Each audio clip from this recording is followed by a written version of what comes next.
Je me suis souvent retrouvé dans des situations difficiles pendant nos voyages à bord du vaisseau spatial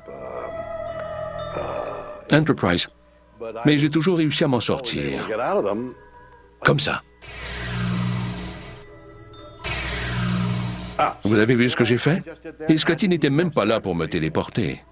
Mais est-il possible de se transporter soi-même d'un endroit à un autre en un instant? Vous croyez que ce genre de choses relève de la science-fiction? Erreur. 1960, Suburban au New Jersey. Andrew Basiago a 6 ans et il va bientôt vivre la journée la plus mémorable de sa vie. Mon père a appelé ma mère et lui a dit « Chérie, je vais à la quincaillerie avec Andy ». Mais il m'a plutôt amené dans un vieux bâtiment de l'entreprise d'aéronautique de Woodridge, au New Jersey. Un complexe de technologie expérimentale datant de la Seconde Guerre mondiale. En entrant dans le bâtiment, Andrew se demande pourquoi Frank, son père, l'a amené dans un tel endroit. Je me demandais ce qui se passait. Le père d'Andrew le conduit dans une pièce secrète. À l'intérieur se trouve une chose qu'il n'a jamais vue auparavant.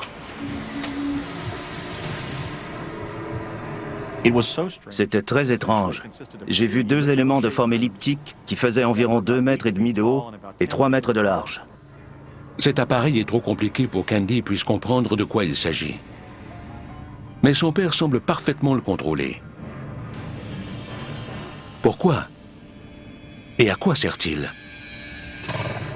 Il a demandé au technicien de mettre l'appareil en marche. Les éléments commencent à tourner, produisant une étrange cascade d'énergie.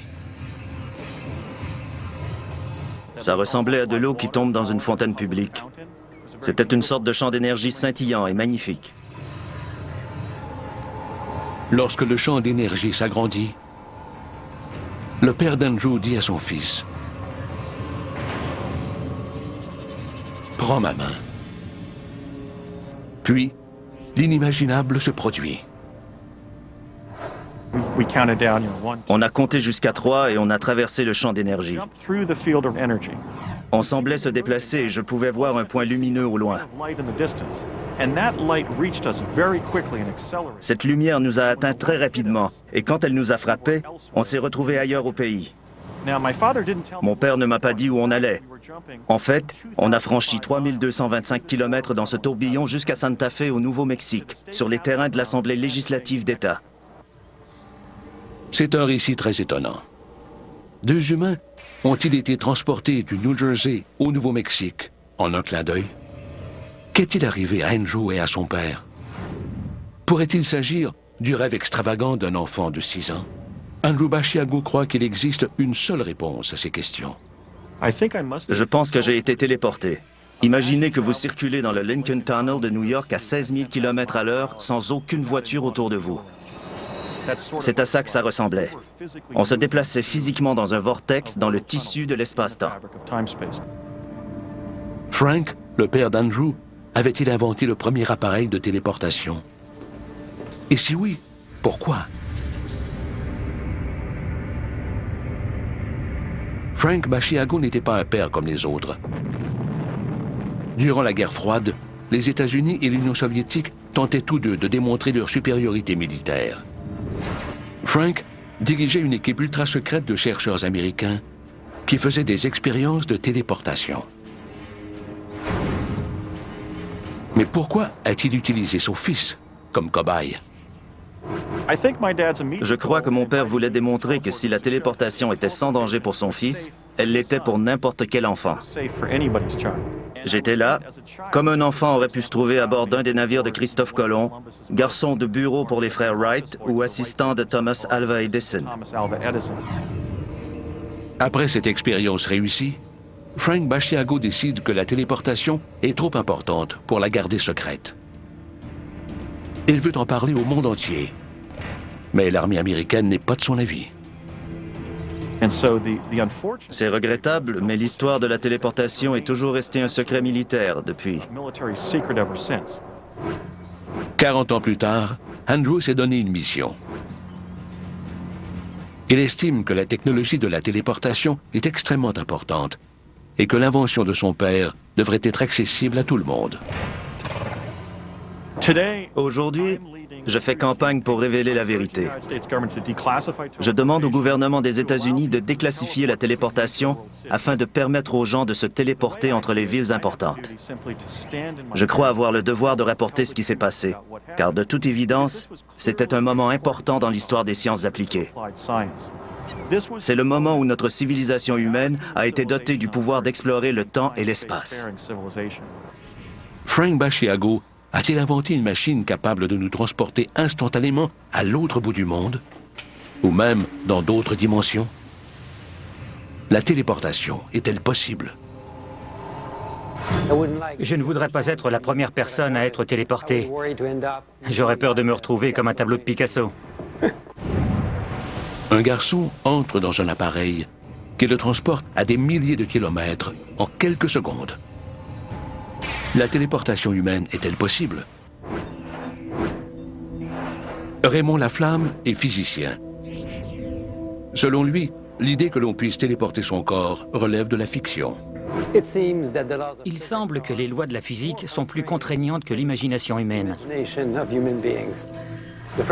Quand on entend le mot téléportation, on pense immédiatement à Star Trek. Téléportez-moi, Scotty. Et à l'idée qu'une personne puisse se désintégrer et réapparaître dans une station spatiale. Ce genre de choses se produit dans la science-fiction.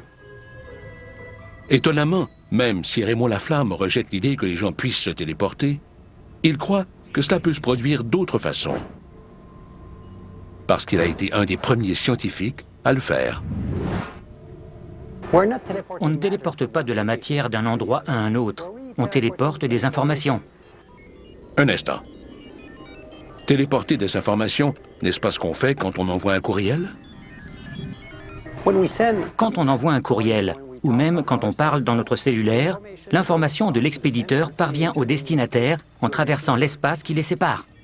Raymond Laflamme a réussi l'exploit remarquable de téléporter des informations sans aucun appareil. Ce qui a été téléporté est un bit quantique d'information. On a réussi à le faire sur une distance de quelques kilomètres. On a pris une particule d'information et on l'a fait réapparaître quelques kilomètres plus loin. Cela fonctionne de la façon suivante. Dans le monde de la physique quantique, les particules les plus minuscules peuvent être liées, même si elles sont séparées par de grandes distances spatiales. De telles particules peuvent être littéralement à deux endroits en même temps. C'est l'intrication quantique.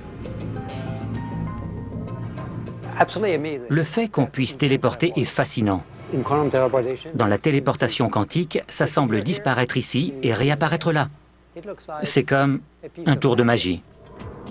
Cette technologie pourrait être bientôt utilisée pour communiquer instantanément avec les véhicules spatiaux, quelle que soit la distance à laquelle ils se trouvent, ou envoyer des communications militaires qui seraient impossibles d'intercepter. On commence seulement à comprendre ce qu'est la téléportation quantique, comment elle fonctionne. On est peut-être capable de téléporter des informations, mais l'histoire d'Andrew Basiago signifie-t-elle qu'on peut se téléporter soi-même?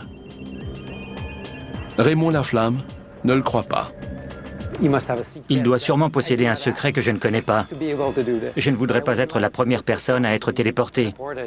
J'aurais peur de me retrouver comme un tableau de Picasso. Si la téléportation humaine n'est pas possible, qu'est-il arrivé à Andrew Basiago? Ce périple incroyable était-il le fruit de l'imagination d'un enfant? Bruce Goldberg est hypnothérapeute. Il pense que les histoires comme celle d'Andrew sont vraies. Des écrits datant de plusieurs milliers d'années font état de gens qui ont été téléportés. Il y a beaucoup de cas à caractère religieux, mais il y a aussi des cas laïques. Je pense que la téléportation existe. Mais comment? Le docteur Goldberg croit avoir découvert le secret de ce phénomène. La téléportation est un mécanisme très complexe. J'ai découvert la téléportation en travaillant avec mes patients. Les gens disaient qu'ils disparaissaient d'un endroit. Un homme est passé de New York à Paris en un instant. Sa femme était assise dans la même pièce que lui et elle m'a dit « Mon mari a disparu. J'ignore où il est allé et j'étais là. » Bruce Goldberg met d'abord en doute les récits de ses patients. J'ai commencé à faire des recherches sur des cas de téléportation. Ce sont des personnes psychologiquement stables et elles ne prennent aucune drogue. Je les connais et je connais leur famille. Le docteur Goldberg poursuit ses recherches et ses patients commencent à décrire leurs expériences de téléportation de façon remarquablement détaillée. Ils ont tous une chose en commun. Au début, c'est un peu comme une vision télescopique. Puis soudain, on apparaît en entier. Les gens sont exactement comme nous. Certaines des personnes que je rencontre sont reconnaissables.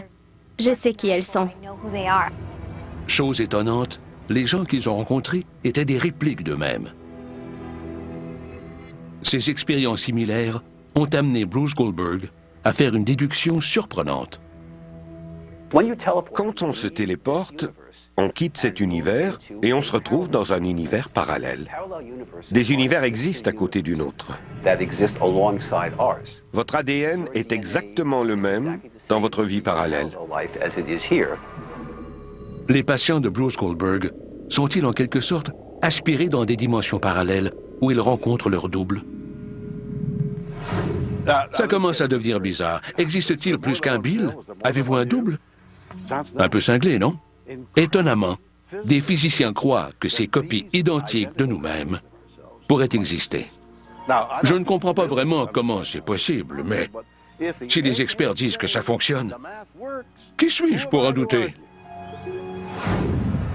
Est-ce qu'une copie identique de chacun de nous existe dans un univers parallèle? Pourrions-nous pénétrer dans ces autres réalités? Selon Bruce Goldberg, les possibilités sont stupéfiantes.